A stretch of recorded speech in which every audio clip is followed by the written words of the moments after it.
लेकर आते हैं वो था क्रशर, एक बेहद ताकतवर जेल फाइटर। उसकी ताकत का अंदाजा इस बात से लगाया जा सकता है कि 4 गार्ड्स ने उसे जंजीरों में बांध रखा था। जैसे ही वो हॉल में दाखिल होता है, सारे कैदी जोर जोर से उसका नाम पुकारने लगते हैं। जेलर उसे हरवाने के लिए एक नए फाइटर को लेकर आया था। गार्ड्स उसकी बेड़ियां खोल देते हैं और दोनों रिंग में उतरते हैं। फाइट शुरू होती है। नया फाइटर पूरी कोशिश करता है कि किसी तरह क्रशर को कमजोर कर दे, लेकिन उसका शरीर मानो लोहे का बना हो। उसे कुछ भी असर नहीं होता। कुछ ही सेकंड्स में क्रशर उस फाइटर को बेरहमी से मुक्के मार मार कर मौत के घाट उतार देता है। अब सीन कट होता है। हम कहानी के असली हीरो यूरी बोयका को देखते हैं। वो एक फरार मुजरिम था और साथ ही दुनिया के सबसे खतरनाक जेल फाइटर में से एक। उसने अपनी जिंदगी में कई गुनाह किए थे। उसका सिर्फ एक ही सपना था कि वो जेल फाइटर का चैंपियन बने। रूस की जेल से भागकर वो यूक्रेन पहुंच चुका था, जहां वो अंडरग्राउंड फाइट्स किया करता था। रिंग में बोयका अपने ओपोनेंट को बुरी तरह पीट कर हरा देता है और पूरा हॉल उसके लिए चीयर करने लगता है। लड़ाई के बाद बोयका चर्च जाता है और बाइबल दान करता है। फादर मुस्कुराते हुए कहते हैं, तुम्हारी मदद के बिना ये चर्च कभी नहीं बन पाता। अगर तुम सच्ची मुक्ति चाहते हो तो तुम्हें ये अंडरग्राउंड फाइट्स छोड़नी होंगी। ये खेल नहीं, गुनाह है। मैं चाहता हूँ कि तुम सही राह पर चलो। बोयका उनकी बात सुनकर खामोश रहता है और बिना कुछ कहे वापस अपनी ट्रेनिंग पर लौट जाता है। तभी उसका मैनेजर किरिल उसे बताता है, मुझे European mixed martial arts tournament के बारे में पता चला है। आज वहाँ के कुछ लोग यहीं आने वाले हैं। अगर तुमने उन्हें इम्प्रेस कर दिया तो तुम्हें टूर्नामेंट में खेलने का मौका मिलेगा। अब वो वक्त आता है जब बोयका को विक्टर के साथ रिंग में उतरना था। फाइट शुरू होती है। शुरुआत में विक्टर उसे जबरदस्त टक्कर देता है,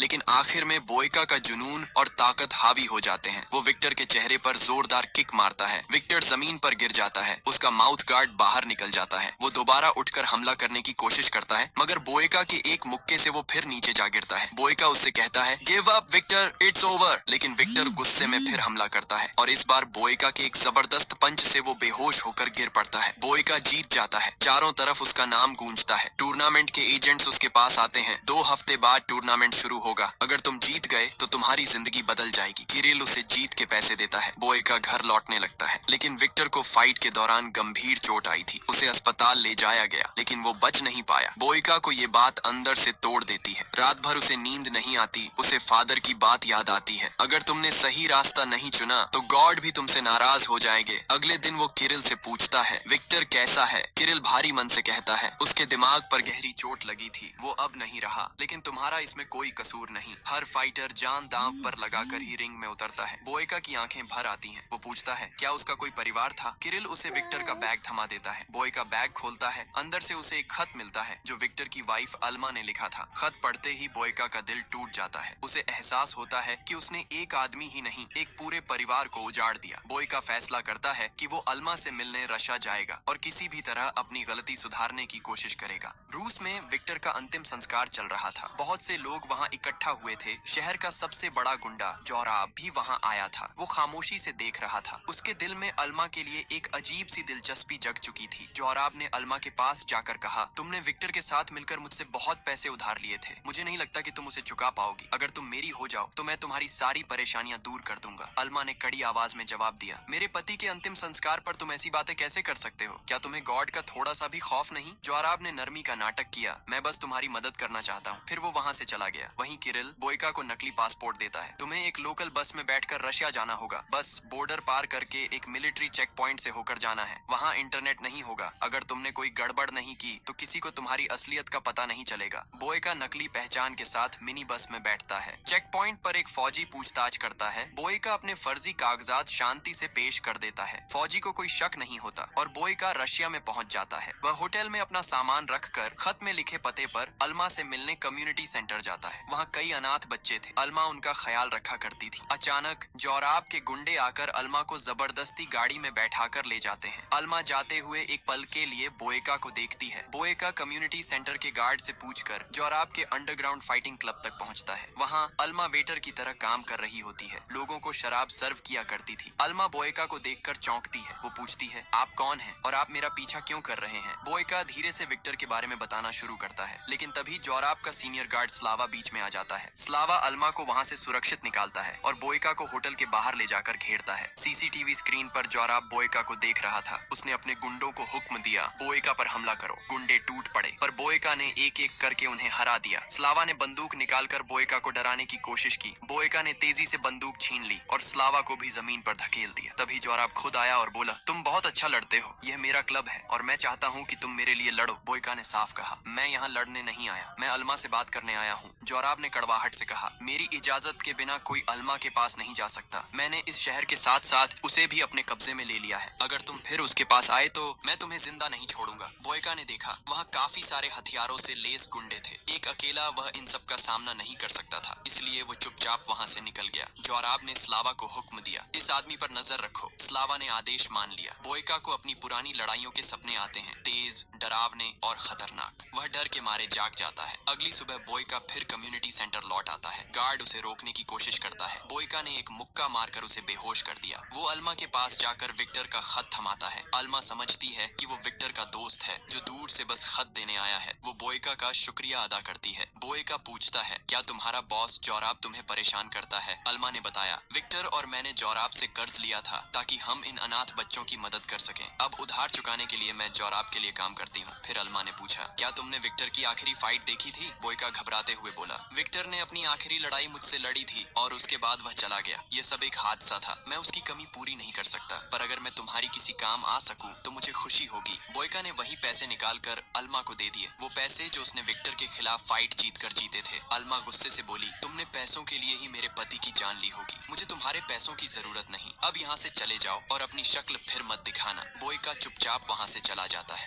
जोराब अपने फाइटिंग क्लब के लिए नए फाइटर्स की तलाश में था, लेकिन उसे कोई अच्छा फाइटर नहीं मिल रहा था। तभी बोयका वहाँ आता है। उसने एक गार्ड को एक ही मुक्के में गिरा दिया और पूछा, अल्मा ने तुमसे कितने पैसे उधार लिए थे? जोराब मुस्कुराते हुए कहता है, तुम्हारा अल्मा से कोई लेना देना नहीं। अपनी पूरी जिंदगी की कमाई से भी तुम उसका कर्ज नहीं चुका सकते। बेहतर होगा शहर छोड़ दो, वरना मारे जाओगे। बोयका जवाब देता है, मैं एक सौदा करना चाहता हूँ। मैं तुम्हारे लिए फाइट करूंगा और बदले में तुम अल्मा का कर्ज माफ करके उसे आजाद कर दोगे। जोराब कहता है, ठीक है, तुम्हें मेरे लिए 3 फाइट्स करनी होंगी और अगर तुमने मेरे चैंपियन को हरा दिया तो मैं अल्मा का कर्ज माफ कर दूंगा। बोयका कहता है, मैं तैयार हूँ, लेकिन मुझे हर फाइट के बाद एक दिन का आराम और ट्रेनिंग की जगह चाहिए। जोराब उसे उसके असली नाम से बुलाता है, यूरी बोयका। वो हैरान रह जाता है कि जोराब को उसकी असलियत कैसे पता चली। जोराब कहता है, ये मेरा शहर है बोयका, यहाँ कोई मुझसे छुप नहीं सकता। पुलिस की चिंता मत करो, मेरे रहते वो तुम्हारा कुछ नहीं बिगाड़ सकते। स्लावा पूछता है, बॉस आप इस आदमी के पीछे वक्त क्यों बर्बाद कर रहे हैं? जोराब कहता है, हैरानी की बात है कि तुम यूरी बोयका को नहीं जानते, लेकिन जल्द ही जान जाओगे। थोड़ी देर बाद अल्मा बोयका से मिलने आती है। वो कहती है, क्या तुम्हें लगता है कि फाइट्स जीतकर तुम मुझे खरीद लोगे? मुझे तुम्हारी मदद और पैसों की कोई जरूरत नहीं, बस मुझे अकेला छोड़ दो। बोयका कहता है, मुझे तुमसे कुछ नहीं चाहिए। विक्टर की मौत मेरी वजह से हुई। मैं अपनी गलती सुधारने के लिए यह सब कर रहा हूँ। मैं तुम्हारे साथ खुद को भी बचाने आया हूँ। अल्मा को यकीन नहीं होता और वो वहाँ से चली जाती है। बोयका पास के जिम में जाकर ट्रेनिंग करने लगता है। एक आदमी उसे परेशान करने की कोशिश करता है, लेकिन बोयका की एक किक से वो नीचे गिर जाता है। रात को बोयका जोराब के क्लब में जाकर बोरिस से फाइट करता है। बोरिस उसका मुकाबला नहीं कर पाता और बोयका ने उसकी गर्दन पकड़ ली, जिससे उसने हार मान ली। जोराब के कहने पर अल्मा बोयका को पानी देती है। बोयका पूछता है, क्या यहाँ आसपास कोई ऐसी जगह है जहाँ मैं शांति से ट्रेनिंग कर सकूं? अल्मा कहती है, 5 मिनट की दूरी पर एक जिम है, वहाँ तुम आराम से प्रैक्टिस कर पाओगे। बोयका कहता है, मैं वहाँ जा चुका हूँ, लेकिन वहाँ बेवकूफों की कमी नहीं, वो मेरी ट्रेनिंग में रुकावट डालते हैं। अल्मा कहती है, कल कम्युनिटी सेंटर आ जाना, वहाँ तुम्हें ट्रेनिंग करने की जगह मिल जाएगी। अगले दिन बोयका कम्युनिटी सेंटर पहुँचता है। अल्मा उसे विक्टर के पुराने ट्रेनिंग रूम में छोड़कर चली जाती है। बोयका ट्रेनिंग शुरू करता है। कुछ देर बाद अनाथ बच्चे वहाँ आकर उसे देखने लगते हैं। अल्मा उन्हें वहाँ से जाने को कहती है, लेकिन बोयका मुस्कुराकर कहता है, उन्हें रहने दो, शायद इन्हें भी कुछ सीखने को मिले। अगली रात बोयका ने एक साथ ओजीरो और उसके भाई से लड़ाई की। शुरुआत में उसे काफी परेशानी हुई, लेकिन धीरे धीरे वह दोनों पर हावी होने लगा और ओजीरो पर जोरदार हमला कर दिया। मौके का फायदा उठाकर ओजीरो के भाई ने चुपके से बोयका की पीठ पर जोरदार लात मारी, जिससे उसकी पीठ में मोच आ गई और उसे बहुत तेज दर्द हुआ। अल्मा की ओर देखकर बोयका ने दर्द सह लिया और फिर तेजी से ओजीरो और उसके भाई को मात दे दी। दोनों बेहोश होकर जमीन पर गिर पड़े और बोयका ने यह फाइट जीत ली। जोराब हैरान रह गया, क्योंकि उसे उम्मीद नहीं थी कि बोयका एक साथ 2 फाइटर्स को हरा पाएगा। जोराब ने रशियन जेल ऑफिसर को पैसे देकर कहा कि क्रशर को यहाँ लाया जाए। ऑफिसर ने चेतावनी दी कि क्रशर एक खतरनाक मुजरिम है और उसे फिर से जेल से बाहर नहीं निकाला जा सकता। पिछली बार भी उसकी नौकरी खतरे में पड़ गई थी, इसलिए वह अब ऐसी गलती नहीं करेगा। जोराब ने कहा कि अगर ऑफिसर क्रशर को यहाँ ला दे तो उसे पैसे के साथ फरार मुजरिम यूरी बोयका भी मिल जाएगा। बोयका के बारे में सुनकर ऑफिसर ने राजी होकर क्रशर को लाने का वादा कर दिया। फाइट के बाद बोयका कम्युनिटी सेंटर में जाकर ट्रेनिंग करने लगा। उसका पूरा बदन दर्द कर रहा था, फिर भी वह लगातार ट्रेनिंग करता रहा। अल्मा आई और बोली कि विक्टर भी अक्सर फाइट के बाद ही ट्रेनिंग किया करता था। उसका कहना था कि जब मांसपेशियां दर्द करती हैं, तो वही ट्रेनिंग के लिए सबसे अच्छा वक्त होता है। वो उसके लिए मरहम लाई थी, जिससे उसकी पीठ को आराम मिलेगा। बोयका अपने हाथों से मरहम नहीं लगा पा रहा था, इसलिए अल्मा ने उसकी पीठ पर मरहम लगाया। अल्मा ने कहा कि तुम्हें मेरे लिए लड़ने की जरूरत नहीं है, मैं चाहती हूँ कि तुम ये शहर छोड़कर चले जाओ। बोयका ने पूछा कि वह खुद शहर क्यों नहीं छोड़ती, इतनी दूर चली जाओ कि जोराब तुम्हें ढूंढ भी ना पाए। अल्मा ने कहा कि अगर वह चली गई तो कम्युनिटी सेंटर के बच्चे रास्ता भटक कर गुंडे और माफिया बन जाएंगे। शायद बोयका को इस बात की गंभीरता का अंदाजा नहीं है। वह गुस्से में वहां से चली गई। जोराब ने अल्मा को विक्टर की मौत के बारे में गलत तरीके से भड़काया और बोयका के खिलाफ कर दिया और उसे किस करने की कोशिश की, लेकिन अल्मा ने उसे रोक दिया। जोराब ने धमकी दी कि अगर बोयका फिर आया तो वह उसे जिंदा नहीं छोड़ेगा और वहां से चला गया। अगले दिन अल्मा बोयका के कमरे में आई और उसने पूछा कि उस रात विक्टर के साथ क्या हुआ। वह चाहती थी कि बोयका उसकी आंखों में देखकर कहे कि वह सिर्फ एक हादसा था और उसने विक्टर को जानबूझकर नहीं मारा। बोयका ने कहा कि उसने जिंदगी में बहुत बुरे काम किए हैं और इसी वजह से वह लंबे समय तक जेल में रहा। शुरुआत से ही चैंपियन बनना मेरा सपना रहा है, पर मैंने कभी भी विक्टर को खत्म करने के बारे में नहीं सोचा। वह जानता है कि उसकी मदद से विक्टर वापस नहीं आएगा, पर उसे अपनी गलती का गहरा पछतावा है और वह अल्मा को आजाद करके रहेगा। अल्मा रोते हुए वहां से चली गई। रात को बोयका जोराब के खास फाइटर ईगोर से लड़ा। ईगोर ने लगातार बोयका की पीठ पर वार करके उसकी हालत बिगाड़ने की कोशिश की। बहुत दर्द के बावजूद बोयका ने अल्मा की खातिर दर्द सहते हुए ईगोर को हराने की लड़ाई जारी रखी। अंत में ईगोर बेहोश होकर जमीन पर गिर पड़ा। भीड़ बोयका के लिए चीयर करने लगी और अल्मा खुशी से रो उठी। बोयका को अब यूक्रेन लौटने के लिए मिनी बस में बैठना था, लेकिन जोराब ने उसे रोक लिया और कहा कि तुमने बहुत अच्छी लड़ाई लड़ी है, अब तुम्हें मेरे असली चैंपियन को हराना होगा। बोयका गुस्से में बोला कि मैंने तुम्हारे चैंपियन ईगोर को हरा दिया है, अब तुम्हें और क्या चाहिए। जोराब ने कहा कि ईगोर उसका असली चैंपियन नहीं है। अगर बोयका असली चैंपियन को नहीं हराता तो वह अल्मा को आजाद नहीं करेगा और उसे बेच देगा। बोयका के पास और कोई रास्ता नहीं था, इसलिए वो लड़ने के लिए मान लिया।